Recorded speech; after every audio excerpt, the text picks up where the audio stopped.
بله مهمه مسله په مانځه کې قدرمنو اوریدونکو د موبایل د تلیفون بندول دی. آیا دا مسله چې زموږ یو مسلمان ورور ته په مانځه کې زنګ راشي کولی شي چې د مانځه په حالت کې خپل موبایل بند کړي او که نه؟ قدرمنو اوریدونکو رښتیا هم موبایل د دې عصر یو له هغه ضرورتونو څخه دی چې هر انسان ورته اړتیا لري. خو که له بل پلوه وګورو موبایل یو له هغو پدیدو نه هم دی چې په مانځه کې ناوړه اغیزې لري. نه تنها هغه چاته چې په مانځه کې زنګ راځي د هغه مونځ ګډوډوي، بلکې په جومات کې چې څومره کسان ولاړ دي د هغو توجه ورسره هم خرابیږي. که څه هم د دې د مخنیوي لپاره په هر جومات کې د موبایل د بندولو اعلان ځوړند وي، خو بیا هم خلک بې پروا وي.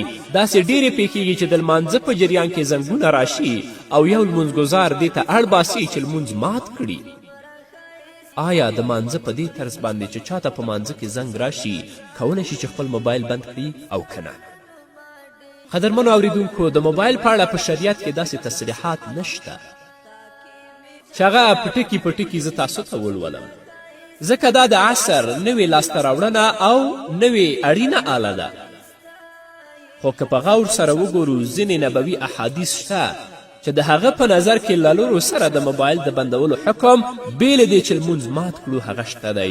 یعنې مانځه ماتولو ته ضرورت نشته، کولی شي چې په خپل مانځه کې لاس جیب ته ویسي او د خپل موبایل بند کړي. حدیث ده چې ابو داود په کتاب الصلاة باب العمل في الصلاة کې رانقل کړی دی. عن أبي هريرة قال قال رسول الله صلى الله عليه وسلم اقتلوا الأسودين في الصلاة الحية والعقرب. ابو هريرة رضی الله تعالی عنه د رسول الله صلی الله علیه وسلم نه روایت کوي. رسول الله صلی الله علیه وسلم وفرمایل چې د لمانځه په جریان کې دوه تورې بلاوې ووژنئ چې هغه مار او لړم دی. علامه خطابي رحمه الله په معالم کې د دې حدیث نه معلومه کړې ده چې یسیر عمل یعنی کم عمل د لمانځه د فساد سبب نه جوړیږي.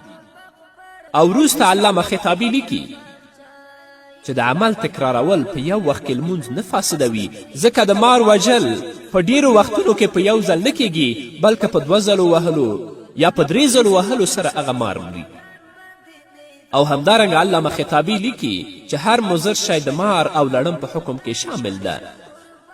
او د ابراهیم نخعي رحمه الله پرته د دې حدیث حکم ټولو علماو منلی او عمل کول ورباندې سم بولي. نو چې پیغمبر علیه الصلاة والسلام ویلي چې تاسې اسودین مار او لړم په مانځه کې ووژنئ ځکه دا مضر دي، نو موبایل هم مضر دی. ستا توجه خرابوي، د ستا خوشو خرابوي، یوازې ستا نه بلکې په هغه جومات کې چې څومره کسان ولاړ دي د هغو ټولو مونځ ته نقصان رسوي. نو کولی شي چې د خپل لاس جیب ته ویسي او د خپل موبایل بند کړي. همدارنګه بل حدیث چې بخاري په کتاب الصلاة کې په باب ما يرد المصلي من مر بین یدیه په هغه کې رانقل کړی دی. هغه لیکي عن ابي سعید قال قال رسول الله صلی الله علیه وسلم اذا صلى احدكم الى شيء يستره من الناس فأراد أحد أن يجتاز بين يديه فليدفعه فإن أبى فليقاتله فإنما هو الشيطان.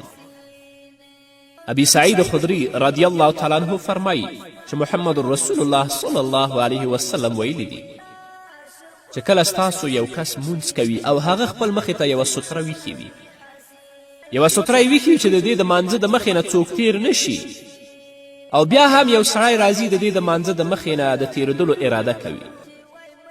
رسول الله صلی الله علیه وسلم فرمایلی دي چې په اشاره کولو دې هغه سړی منع کړي چې زما د مانځه په مخه کې مه تیریږه. که بیا هم په دې باندې منع نشه نو رسول الله صلی الله علیه وسلم فرمایلی چې هغه دې ووهي، هغه سره دې جګړه وکړي، ځکه دا سړی د شیطان حیثیت لري.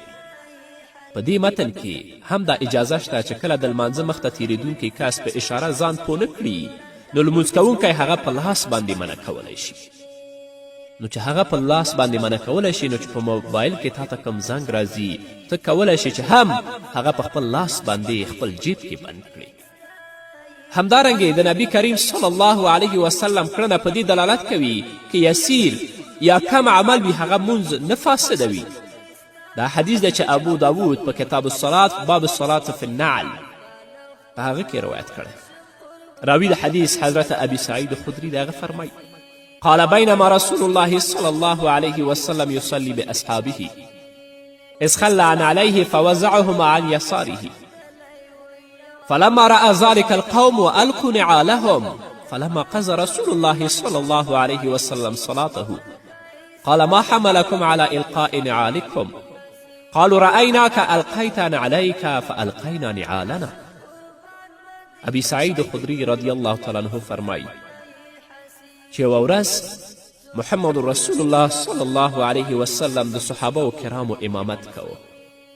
ټول صحابه کرام رسول الله صلی الله علیه وسلم پسې ولاړ ول، منځونه یې کول.